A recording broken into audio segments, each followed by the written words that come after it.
Considérés comme des acteurs clés du système des marchés publics, les banques et assurances n'en demeurent pas moins critiquées par les entreprises participant aux appels d'offres, notamment pour leur réticence au financement. Ainsi, durant toute une demi-journée, banquiers et assureurs ont dû déserter leur bureau pour se retrouver à l'école des marchés publics. Il est important que ces acteurs-là soient écoutés.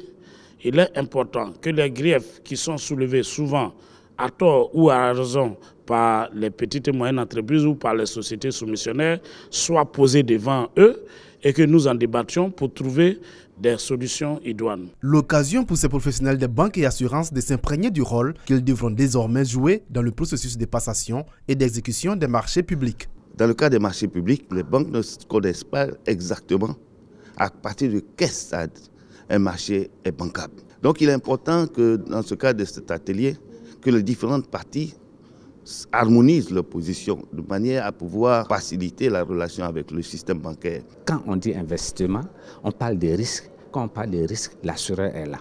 Et donc, on avait besoin qu'il y ait une clarification du rôle qu'on veut faire jouer aux assureurs sur les marchés publics. 2 communications ont été faites par la direction des marchés publics et l'autorité de régulation des marchés publics. L'assistance a été notamment instruite sur la contribution des marchés publics à l'optimisation des investissements, à l'efficacité de la gestion budgétaire et de l'aide publique au développement.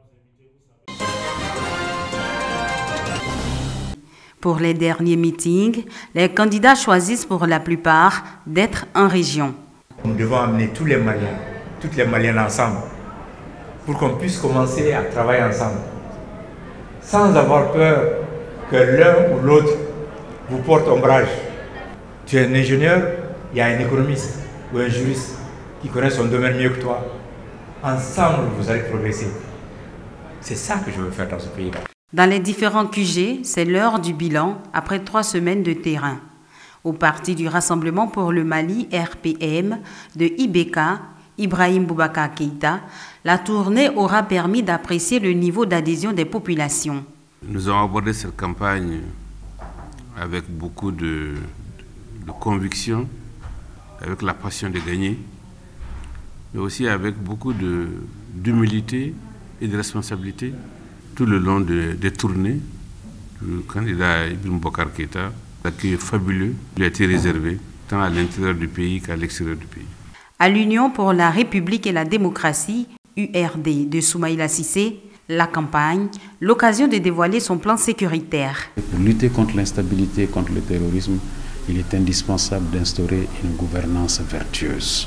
Soumaïla Cissé a prévu près de 1000 milliards de francs CFA pour doter nos forces, pour les motiver, pour les mettre dans les conditions, pour refonder notre outil de défense et de renseignement. Yessa Maki est le président du Parti pour l'action civique et patriotique, PACP. Il est à son 2e essai à la présidentielle. Ce diplomate de carrière prône entre autres message sur la transparence. Nous avons un nouveau message basé sur la transparence, sur une gestion nouvelle, pour que nous puissions voir un nouveau jour dans ce pays. Ce que j'ai toujours dit, il faut qu'on aille au-delà des lignes partisanes. Et c'est ce que nous allons nous allonger, parce que le message que nous passons, les gens reçoivent cela. La course au palais de Koulouba, dimanche, les Maliens vont voter pour élire leur prochain président parmi 24 prétendants.